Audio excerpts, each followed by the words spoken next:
Hello, hello, hello everyone. Kumusta? Mapagpalang araw po sa ating lahat. Linis-linis time muna tayo para maunat-unat ang mga binti, ang mga katawan, magpapawis. Kasi pag nakaupo lang ako, walang ginagawa na nakakaboring din pag laging cellphone. Wala kasing problema dito na trabaho. Hindi makalat ang bahay. Pag nilinis mo ngayon, binakyum mo at minap mo, wala pong nagkakalat, hindi po nadudumihan kasi lahat naman po nakasarado.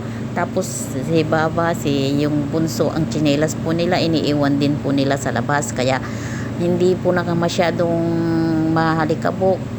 Kaya maghahanap po tayo ng lilinisan dyan po sa taas. Mula nung dumating kami, galing kami ba rin, hindi ko pa po yan nalinisan.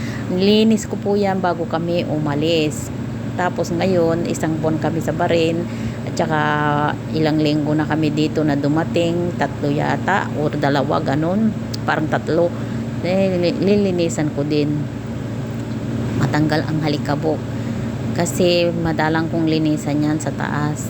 Tsaka hindi masyadong mahalikabok dito pag summer kasi nakasara lahat ang mga bintana. Pero pag hindi po summer, winter, binubuksan ko po yung mga bintana dyan sa mga lutuan dito sa kusina po, kaya pumapasok ang halikabok.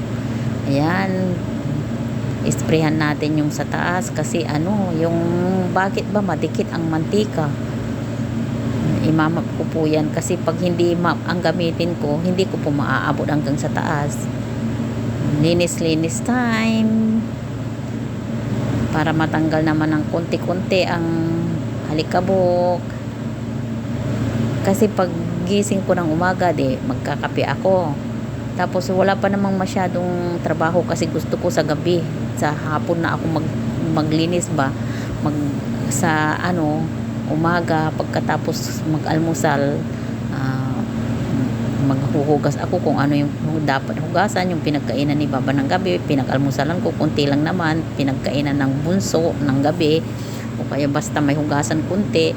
Tapos magluluto na ako. Pagkatapos magluto, kainin si Baba ng mga 1:30, magtitimpla ako ng kape niya ng 2 o'clock, kakain ako ng 2. Tapos matatapos ako 2:30, aakyat na ako. Pag aakyat ko, matutulog ako, iigli, magsiselfon, bababa na ako ng mga 4:30, mag-uumpisa na naman ako.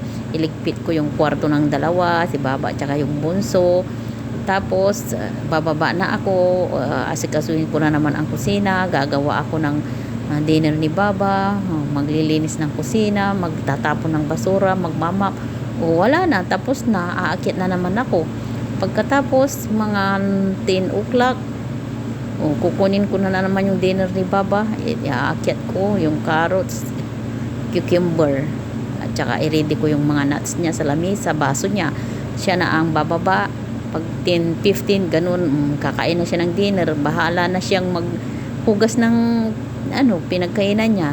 Yung baso lang naman, at saka isang kutsara lang at saka yung mga nuts na kinain niya, siya na bahala magtago. Selfie time muna tayo.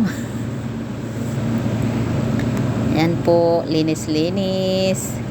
Tinanggal ko po yung mga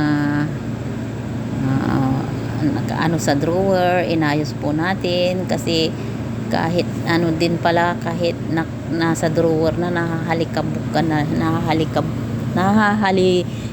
na rin,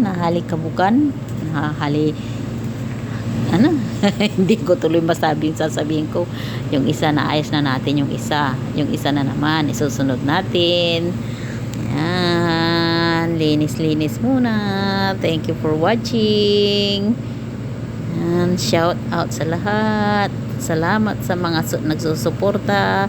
Salamat sa mga nagko-comment, nag-share. Shout out sa inyo. Salamat sa mga nagla-like, nagta-thumbs up. Totoo pala yung sinabi nila, yung mga ibang tao na hindi mo kaano-ano, mas sila pa yung sumusuporta sa'yo. Pero yung mga kamag-anak mo, halos hindi mo sila makita sa upload mo. hindi mo hindi sila halos hindi sila magparamdam. Thank you for watching.